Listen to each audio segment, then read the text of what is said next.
Hey, Bubba, it's me. I got to the Starbucks just a few minutes ago, so I'm really early, but I got you something, and I got us some water. So, when you get here, just come inside. I'm sitting at one of the tables. Okay, I'll see you in a little bit. Love you, bye.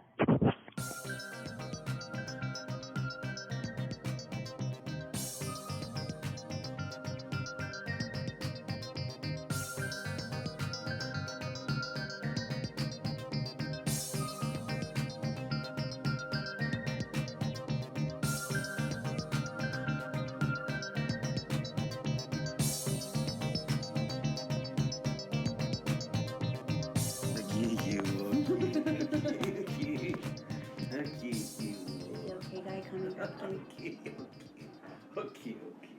How are you doing today? I want to Jaylo. We're recording already? Yes. Oh, I'm doing great. How are you? I'm doing good. Good.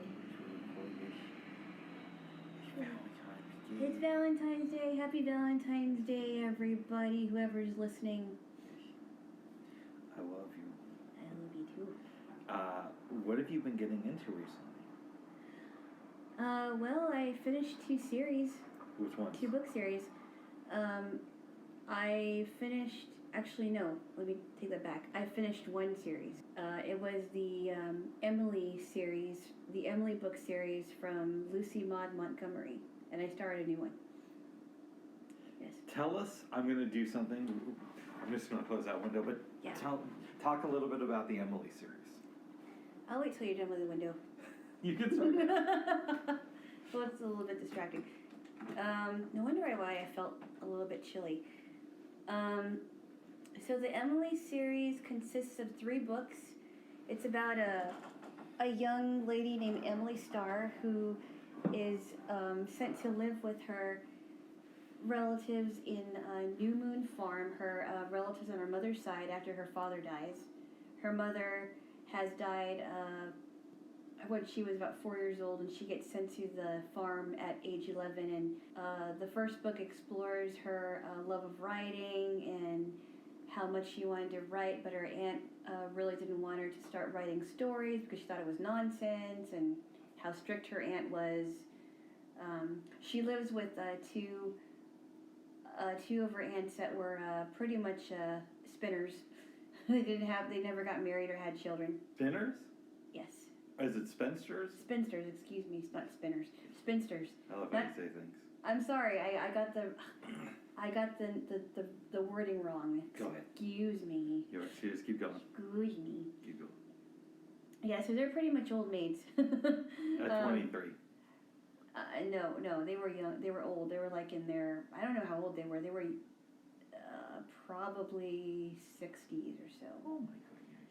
Oh my goodness. And then in the next book, she gets an opportunity to move to New York and be under the wing of an editor of a magazine, but she decides to stay in New Moon, and she writes to all these different magazines, and some of them accepts her stories, and and she's made a good living off of writing. How do you feel about her turning down this opportunity, though? Well, she probably would have had a different life, you know. I don't feel like she did I don't think she did the wrong thing by not going to New York, because she felt like her home was at New Moon in Prince Edward Island. I don't think that she made a mistake, because I think she would have completely lost her roots if she went to New York, because she's a simple country girl. She liked the trees and the in her neighborhood, and the people and the customs and the traditions, and she just liked her simple life at New Moon Farm. And I don't think she sold herself short by not moving to New York. It wasn't for her. It does bring up an interesting questions about people who sacrifice their dreams for the familiar. Right. I tend to lean in the camp of that's a bad idea. But you have to chase your dreams. But people are individual, you know. I mean, sometimes chasing your dreams or holding back on that isn't always a bad thing. No, well, Not always, but I think most of the time it is. And even if you fail, it's still a bad thing, right? Because even if you fail, you challenge yourself. You may not have achieved your dreams, but you learn something about who you are in the process of chasing them. Right. I think. You don't think you think it's a total failure if they don't even if they don't chase their dreams, because it could go either way. Yeah, I think you're more of a failure if you don't even try. Ah. But you disagree. No, no, I'm not saying I disagree. I'm just saying that each person's individual, and some people. I didn't know that. Each person has an individual way of thinking about it. What was that for? What was that for? You're trying to make fun of what I'm trying to say here. No, keep going. Each person is an individual. I'm learning something new. Go ahead. I love you. Happy Valentine's Day, babe. I just kissed your hand. Yes, that was very sweet. Keep going. Each person is an individual, and each person is different in that there are times where I think it is definitely necessary to sacrifice and everything you worked up to follow your dreams, but there are reasons why people don't, and I think it's really up to that person. But I think we were right for the most part. It is good to follow your dreams if that's what you really want. I say 98 times out of 100, it's better to follow your dreams than to just let them stay in your head. Okay, so here's a question for you. Go ahead. Now, what if you were like, okay, for example, if I got an opportunity, and I don't think it's going to happen in the near future, but if I got an opportunity to play with the Philharmonic, New York Philharmonic, or maybe even some big time orchestra, right? I doubt that would ever happen. But if I got it, but it required me to move out of state, right? I'm listening. Would you be okay with that? I would be sad because you would be going, but I'd rather you chase your dream. Even if it's just like, even if I decide in the middle of it, this isn't not what I want. Yeah, but how are you going to know unless you try it? That's true. Right? That's true. And do you want to look back when you're 80 years old and be like, I never followed my dreams. Good for me. No. You know, you want to look back. You don't want to look back and think, oh, I was, I could have done so much with myself and I didn't, I didn't. Even if you look back and you failed, at least you tried. Right. Even if it's just a small opportunity and it's not like a huge, big, gigantic opportunity. You got to go for things sometimes, baby. Right. Unlike this Emily character, who just stayed on the farm and wrote. Yeah. Well, she didn't feel like because a couple of her friends, 3 of her friends left New Moon Farm, and they did well for themselves, but they ended up coming back. So she could have come back after she was established. She could have come back after she was established, but that's not what she wanted to do. Why not? She just decided that it wasn't for her. It wasn't. Without giving it a chance. Yeah, and you haven't read the book, so it's hard to explain what she was really thinking unless you actually read the book. Okay. Yeah. It just wasn't her time. Because she didn't let it be her time. I guess. Ugh. Quit deciding your book, you never will. Okay. Never. Tell me about the rest of the book. So she decides not to chase her dreams, but she writes a little bit, and... The second book, okay, that actually happened,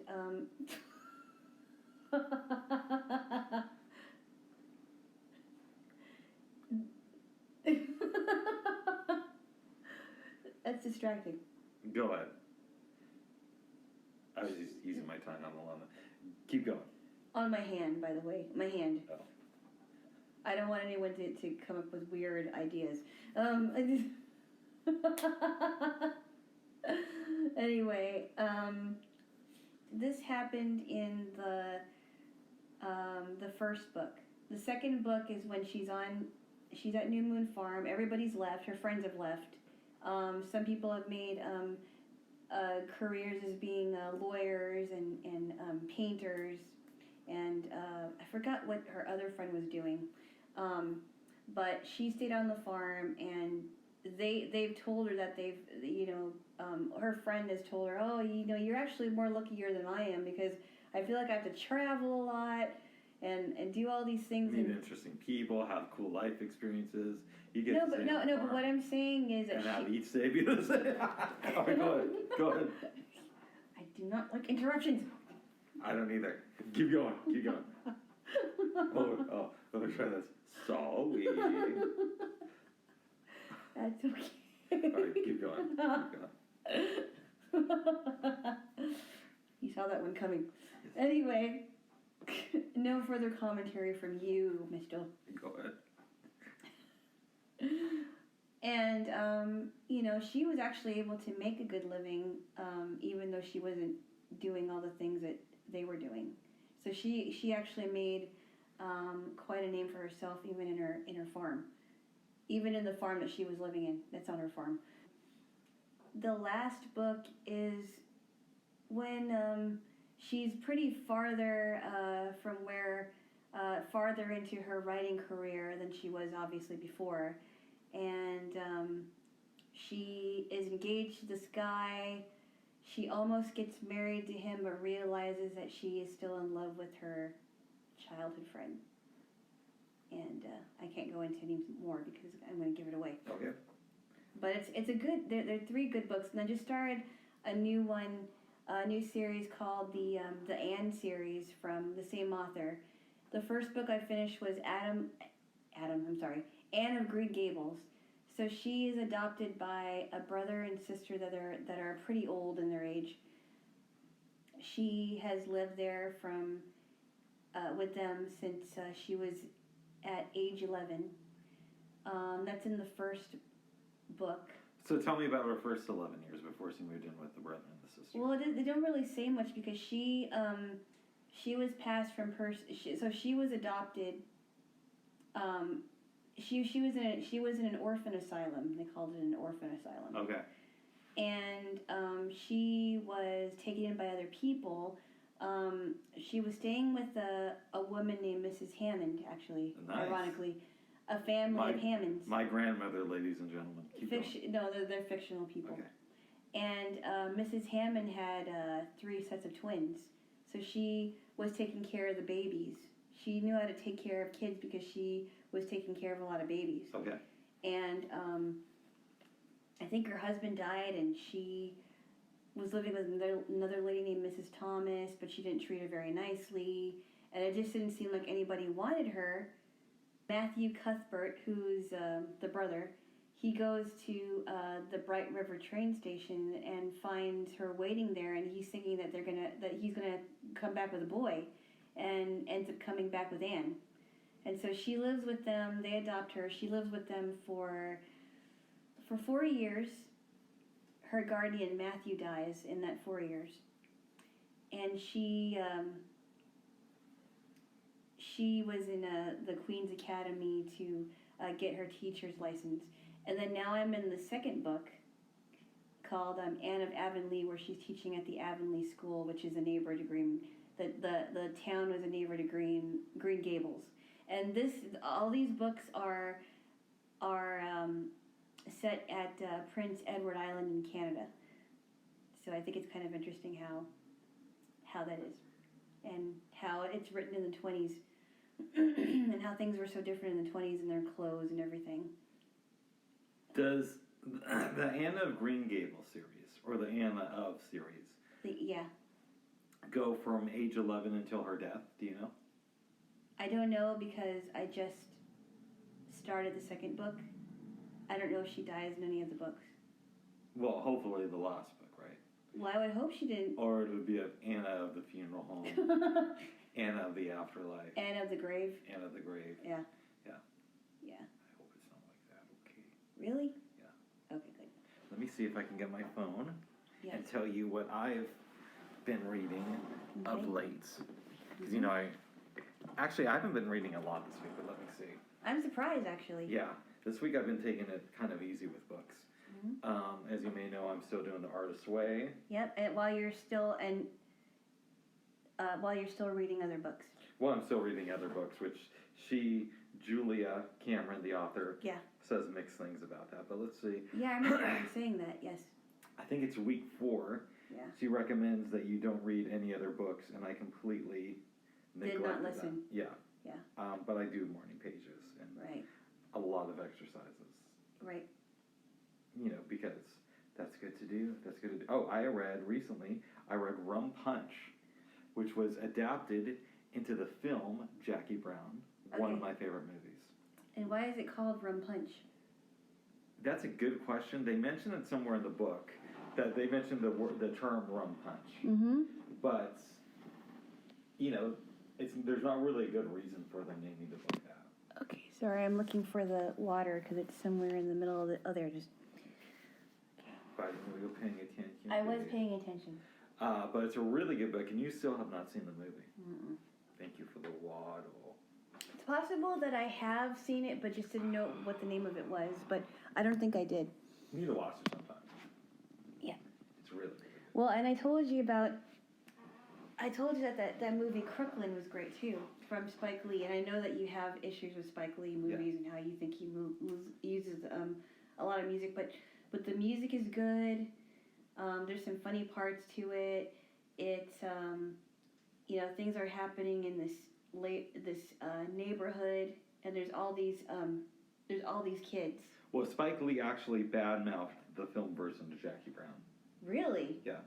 Oh, that's too bad. It's too bad. That's too bad. I read No One Is Too Small to Make a Difference by, how do you pronounce her name? Greta Thunberg? Oh, she wrote a book. Oh, that's interesting. I didn't really dig it, to be honest. Oh, yeah. Yeah. What was it like her first early years before she became sort of famous? No, it was more like a collection of her speeches. I have a feeling that you know who she is. Yes, I do. It doesn't sound like a fun book to read. I don't know. I have my issues, but I'm not going to say them here. Oh my goodness. This is supposed to be a happy day, and I don't want to think about that. Yes, I do. Oh my goodness. I do know who she is. Yes. I also read the five untold lives of the women killed by Jack the Ripper, and that was kind of interesting. Wow. Because not to mention creepy, right? Well, yeah, it was kind of creepy, but it was odd because I never really knew about the history of the woman that he killed, and who knows if it was him or if he did two of the killings and there was a copycat killer. Right. Mm-hmm. You just don't know with this type of thing. It was a sad book because a lot of the women had lost kids during childbirth. Mm. A lot of the women had worked really hard and they just fallen on bad times. Mm. And it was educational but sad. And when did he? When was his crime spree? When did that happen roughly? Roughly, I want to say it was like from 1880. Oh, really? 7 to 88. Did you say 1887 yes. or 1987? 18. You've never heard of Jack the Ripper? No, I have. I just didn't know that it was... 18. Wow. Yeah.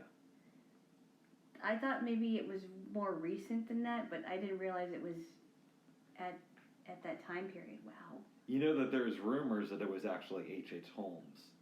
But a lot of that was started from his grandson, because his grandson has this weird thing with H.H. Holmes and believes he's this mystical figure. And really? Yeah. That's his grandpa. Yeah. You know the story about how, or maybe you don't know this, in the book Bloodstains that his grandson wrote, Jeff, was it Jeff? I don't want to say his last name in case I get it wrong.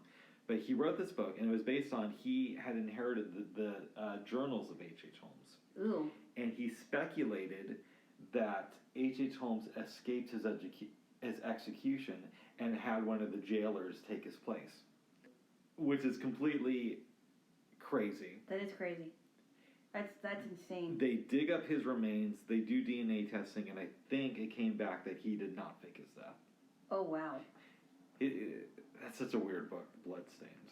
Oh, it is? It's one of those books I really wanted to write, and the first half is amazing, but then it gets into all this You really wanted to read, you mean? No, I really wanted to write, Like, okay. Yes, it was so wishing. No, I did listen. I thought you said write. No. But then it gets into all this, really weird, mystical stuff. That is odd. Yes. So he didn't think of him just as his grandpa? He never met him. Oh, he never met him. Oh, okay. That's... Supposedly, Jeff was a lawyer in, I want to say, the Bay Area. Mm-hmm. After his father dies, he inherits this box inside of which he finds the journals of H.H. Holmes. Oh, wow. And his father never told the story of his origins. Wow. Right? And so this was a way for him to connect. So based on that pitch, I really wanted to read the book. And again, the first half is amazing. And then it just goes into some weird... It just goes kind of down rabbit holes and stuff. Yes. Wow. But you should really read The Devil in the White City. Yeah, you told me about that one. I probably did tell you about that one. Yes, you did. You told me about that. Worth reading. It's a much better book on him. And then I also read what is this? This is called High Noon, The Hollywood Blacklist and the Making of an American Classic. And it's basically what it sounds like. It's about the people who made the film High Noon. Wow. For years, they speculated that it was a metaphor for communism, right? Like it's based in the Old West. Yeah. But it's supposed to speak about communism. Okay. Now, there is some backlash to that theory, even in the book. So it's not clear whether it is or isn't. Right. But it was a good book. Okay. Yeah. And right now I'm reading a book about the history of NASCAR. But I've been reading that for like the last 5 days, so. Wow, so you're not quite done with it. No, I'm taking my time. Okay. Is it like a slow book? It's not a slow book, it's just been more that I haven't been in the mood to do a lot of reading recently. Right, okay. But it's a pretty good book so far. Okay. I'm really enjoying it. Yeah. Yeah, I'm thoroughly enjoying the second book in the Anne series, just because of how. So there was a part in the book, in the second book, Go ahead. where even back then in the 1920s, when it was really common for teachers to whip their pupils. Yes. Right, and I'm against that.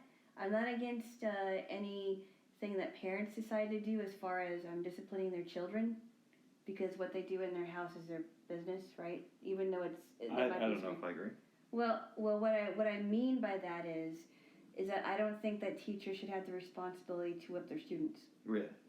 No. Okay. No, I think it's a parent's job whether they do or not. To give them a whooping. A whooping. And anyway, that she was saying, no, I will never whip my students. I don't think it's going to do any good, because I don't want to just be in good standing with what did she call it? The role, the teacher's role or something? Honor, what is it called? I forgot what it's called. But one girl was like, well, I don't care what I'm going to do. I'm going to get my place in the teaching world, and I'm gonna whip my students into shape whether they want me to or not. And if they're sneezing while she's whooping, then the kids can say that they survived the whooping cough. And it's not pronounced that. I think it's like whooping cough or whooping. I thought it was cough. pronounced a whooping cough. Whooping cough. Oh, never mind. Not whooping. The whooping cough. Go ahead. The whooping cough. I'm cracking myself up here. Keep going. Achoo, whack. Survived the whooping cough. The whooping cough. Yes. It's whooping cough. Anyway, I didn't know, kid. Anyway, and she felt like the most effective way of teaching is gaining their respect, but by not so much by hitting, because you don't gain respect by hitting. You don't. No. Go ahead. No. Only use it as you should only use it as a last resort, but she was determined to use firmness and kindness to get her point across. And she said so far it's been fine. So we'll see how it happens with her and her students. Let me give you a couple more books that I read. Okay. There's a story behind this book. There's a story. A lovely book. A lovely book. I was recommended to watch this film called Jacob, which we should actually watch. It's really interesting. Yes, you told me about Jacob, yes. I might want to watch it today. It's only 45 minutes. Mm-hmm. And... Or we can watch Seinfeld. Or we could watch Seinfeld. We might watch Seinfeld. Maybe we could watch both.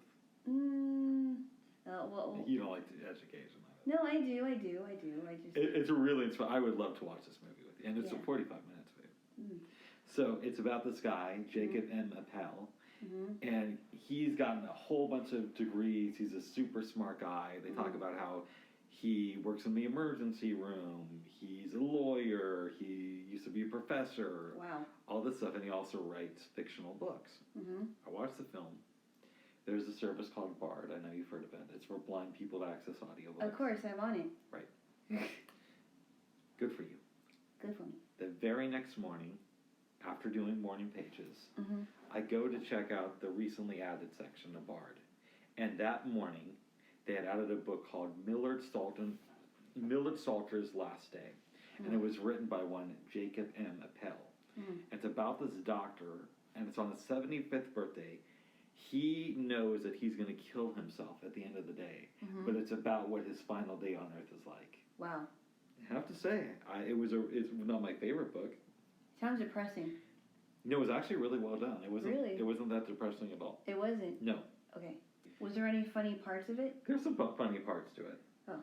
For instance, he goes into this cab, and the cab driver's like this college student / feminist who has these, preconceived notions about how dumb men are, but she doesn't really know anything. Wow.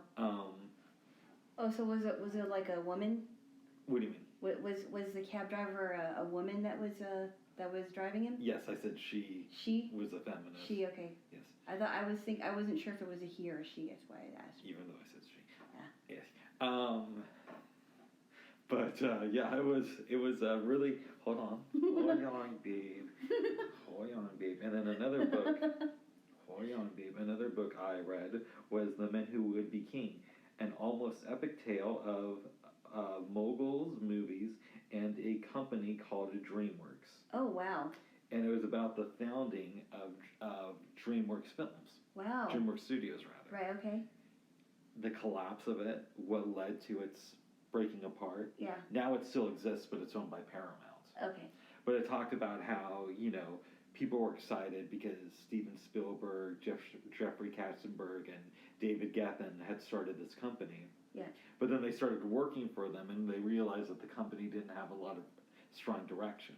Ah. However, they produced some interesting films like American Beauty, like Saving Private Ryan. Yep. And it talked about how they learned lessons from Harvey Weinstein. Because... Before this happened. Before the big thing with him. Well, before the big thing with him. Yeah. After the big thing, they learned, okay, we got to be a lot more quiet about it. No, that's a joke. Yeah, bad one.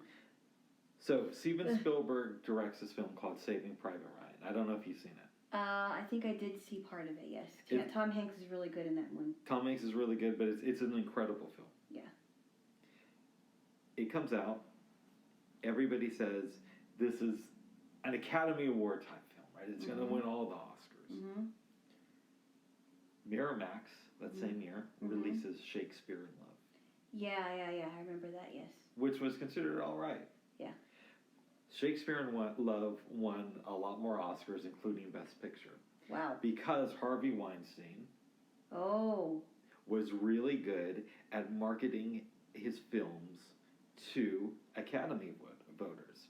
Wow. So it talks about in the book how he would go to actors and say, hey, Shakespeare in Love is a film about acting, and you guys should really respect that. And because there's a lot of actors in the Academy, they voted Shakespeare in Love for Best Picture. And all film is subjective, right? I personally think that Saving Private Ryan was a better film, and I think most people agree. But everybody has their own opinion. There are some people who disagree with that statement.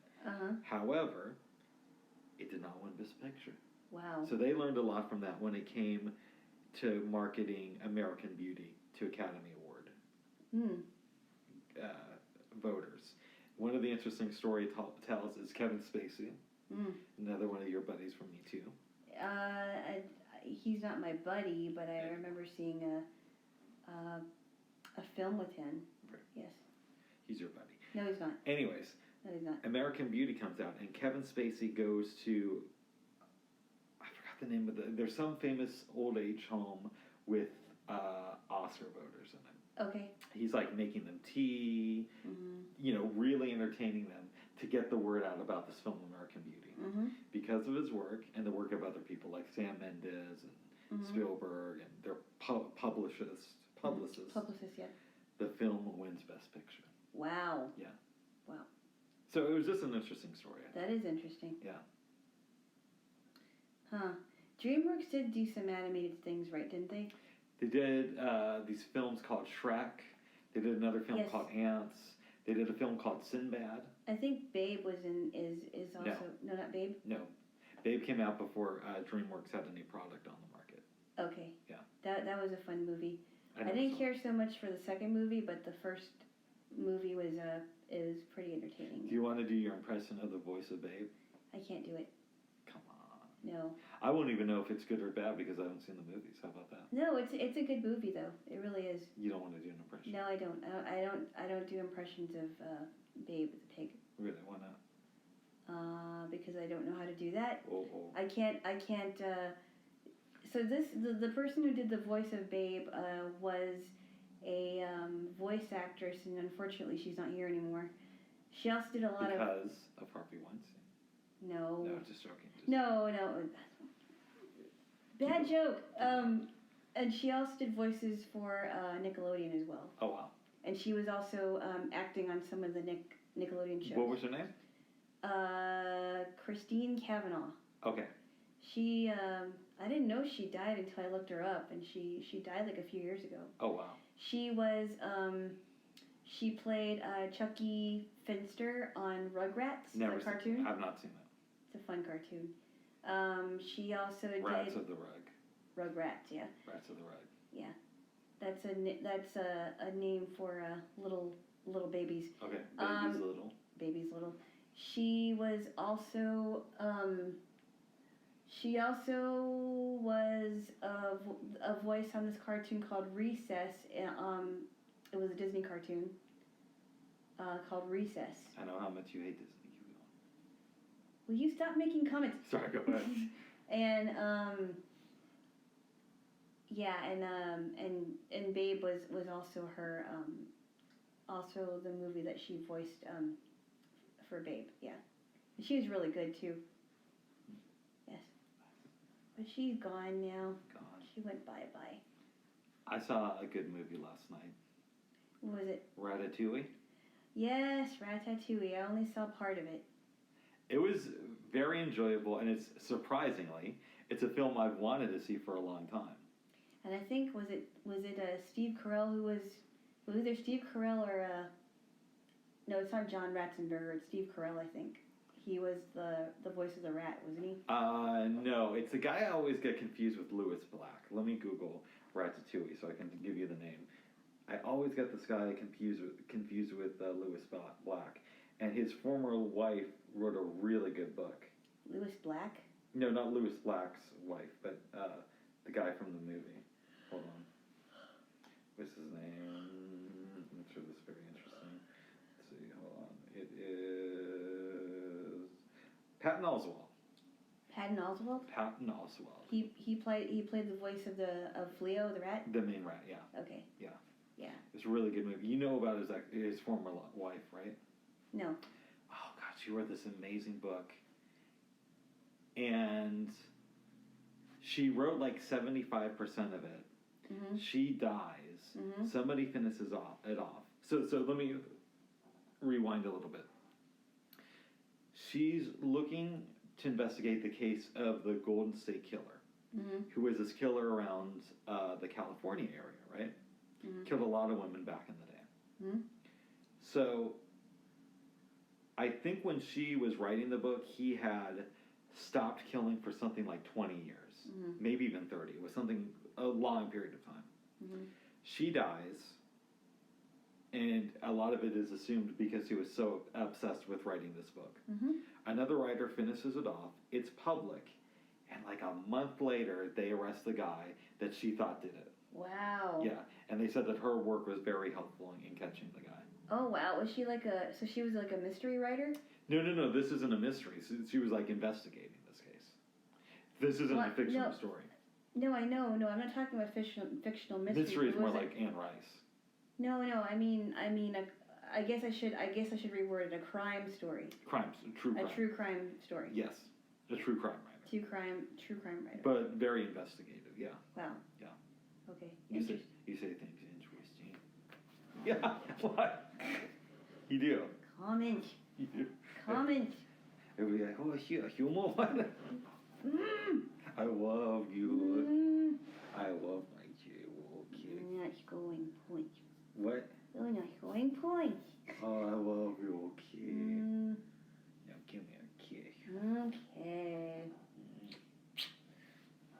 But yeah, he's in the movie. It's just a really well done film. It's not my favorite Pixar film. That would probably still be Coco. Yes. But it's not my least favorite Toy Story. Yeah, they are. There are so many Disney films that I want to introduce you to that are fantastic. Not just the Disney Pixar stuff, because Disney and Pixar just make some great movies, and I do think that the Toy Story movies get better with each of the movies. Okay. The Toy Story is just scratching the surface of it, and then you've got the second one, the third one, and the fourth one just recently came out, which I never saw. But it's on Disney Plus. Ah, okay. I would like you to watch Lion King with me because I think it was a great movie. The music is good. It was also made into a musical. It's African influenced, and so a lot of the things that you hear, a lot of the sound effects you hear are comparable to what you would probably hear in Africa. I don't know. It's a great movie. I like that song, Can You Feel the Hate Tonight? The Love Tonight. Can you feel the hate tonight? Is who from who we eat. Everybody's dinner, even if you're not a sinner. Can you feel the tickle today? Oh, good. The tickle? Oh, my good. Oh, my good. Yes, Jaylo.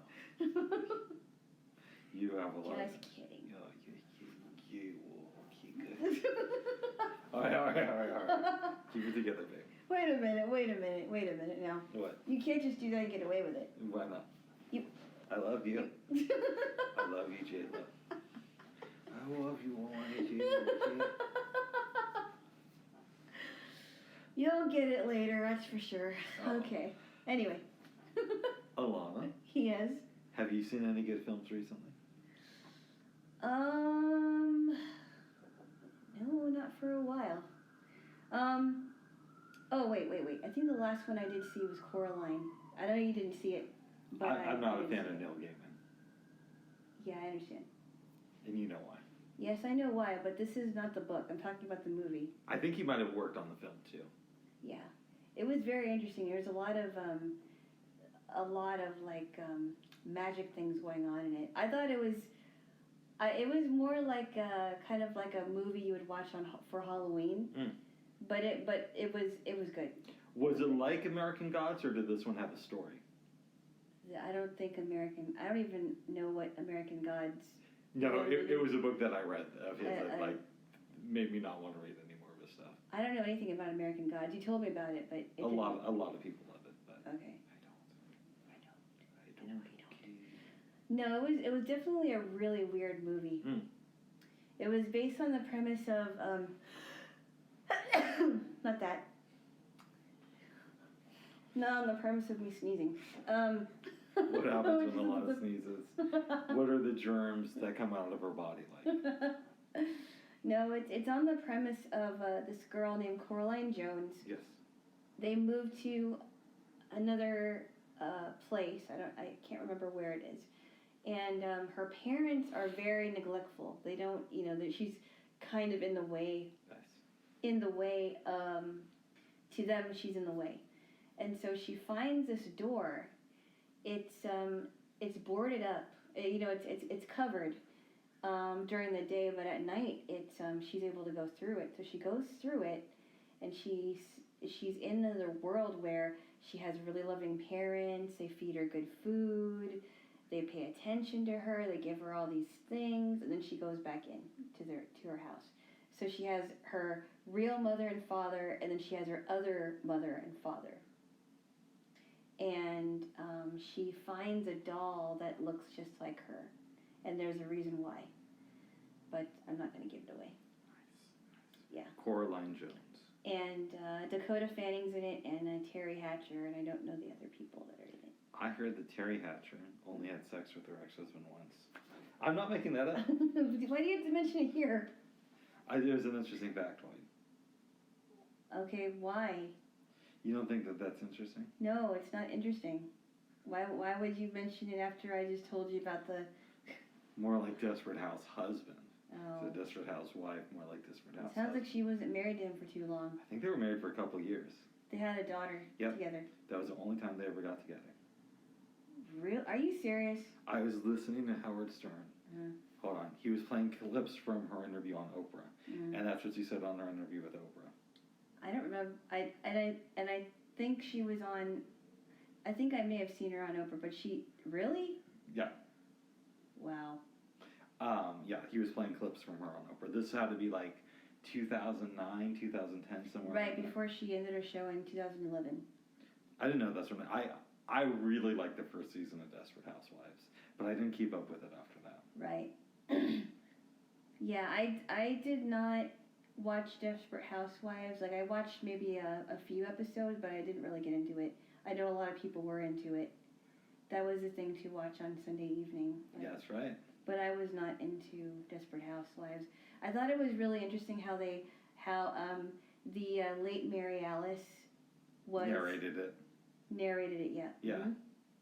That was great. All the comings and goings on. In Wisteria Lane. In Wisteria Lane, yep. Yeah. Yeah, and yes, I thought it was interesting. Yeah. Jaylo. Yes. Alana. Yes. Mhm. Have you had any interesting dreams recently? Did I?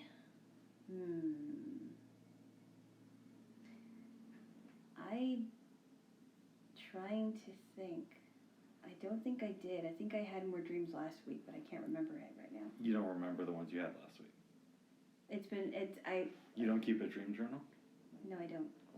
Oh. I have to, I'm trying to think here. No, I don't remember. I remember I did have some dreams that I did remember, and I can't, right now I can't think of any. Yes. Yes, I had a dream with you. What is it? We were going to a family reunion. Mm-hmm. A family of mine. Mm-hmm. Obviously, wouldn't be my family. For some reason, you slept in the room with my grandfather. Which is even weirder. That's yes. pretty weird. This is a dream, by the way. Very weird, yeah. Yeah, this, as far as I know, this did not happen in real life. No, I don't know your grandpa. So I go to bed, get up in the morning, and the entire family's there, and they want to play some, like, verbal game, right? So we're looking for everybody, and I go in the bedroom, the bed's made, and I just have this feeling that the two of you went out to lunch. Then I have to go back out into the living room where the rest of my family is and tell them what had happened. And I'm really upset, and then I wake up. That's really weird. It is. That's very weird. Yeah. Very, very weird. Mm-hmm. Oh, yes. You want to get some poison? Yes. Let's do it. We'll do it here. We'll do it here, folks.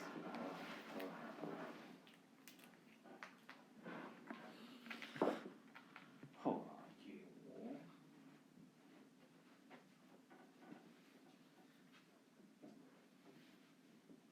Did I give yours away? No, you put it somewhere.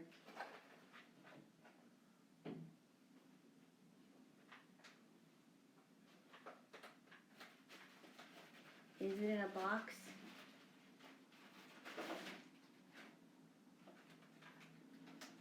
Oh, goodness. Oh, goodness. I know if you want to open this one first, you might be tempted to eat it. Oh, my goodness. You want me to tell you what it is? Or you? Yes. It is Milano cookies. Milano? Milano cookies. Do you know what kind? Chocolate Milano cookies. Hold on. Oops. It should be the chocolate Milano cookies. Milk chocolate. Oh, thank you so much. I love these. From Pep Boys. Thank you. I love these. And here's something soothing. Oh my goodness. Is it tissue? It might be. Is it, what kind of tissue is it? It is a special kind. I don't know brand names. And it's in cursive. That's But it's supposed to be really nice. That's not going to help me, Bubba. This is not going to help me. That's not going to help you. No, because I don't know what it is. It's like tissue. Ugh. You don't want it? No, I know. Of course I want it. Thank you. Yes. I I appreciate it. I'm guessing it's the tissues that have the lotion in it, right? Might be. Might be. Thank you. Yeah. Oh, I got a heart. Yes, you do. Ooh, with assorted candies. Ooh. Yes, you do. And I got something that Sebastian St. Clair might appreciate. No. Yes, you would, yes. You like no, and then you're like. Oh, yeah, now I know you're talking about Sebastian St. Clair, yeah, the cat, right? From the great BoJack Horseman television program. This is your Toblerone. A Toblerone. A Toblerone bar. Well, thank you, babe. You're welcome. Oh, thanks, babe. You're welcome. I love my Jaylo. I had to give you a heart. Yes. Yes, you're my favorite Jaylo. Yes. Thank you. Thank you for the present. Absolutely. Yay! Chocolate and tissue. Well, cookies and tissue. Cookies Yay! And tissue. Cookies with chocolate, so yeah, chocolate and tissue. Yay! Is there anything else you want to say? Again, happy Valentine's Day to everybody who happens to be listening to this. I hope your day is full of love and happiness. Love and And lots of chocolate stuff. Oh, it's your chocolate stuff. Yes. Yes. And I hope you have lovely dreams tonight. Yes. And I hope that whatever dream I have, I'll remember it. Nice. Because I think I did have dreams last week, or maybe I don't know. Actually, no. May not have been last week. It might have been the week before. Can't think of it right now. Oh, wait. I did have a dream that I remember. Oh, tell me. It was a dream that we were leaving. I think we had some lunch with some people. We were leaving this place, this restaurant, and there were a couple of things that were parked outside. There was like a helicopter, and then there was this flying car. And this guy was like, "Hey, would you like to ride in my car? I'll take you home." So, the car is parked on the driveway, and as soon as we get in the car and he starts the engine, all of a sudden I feel like a slight incline, like we were in a plane. And it just smoothly took off. We didn't have any bumpy rides, and it was a cool ride home to wherever we were going. I don't know exactly where we were going, and then I woke up. Very nice. Isn't that awesome? That is really cool. Flying car. Yes. All right, babe. Yes. Thank you so much. Thank you. I love you. I love you too. Till next time. Happy Valentine's Day. Until next time. Till next time.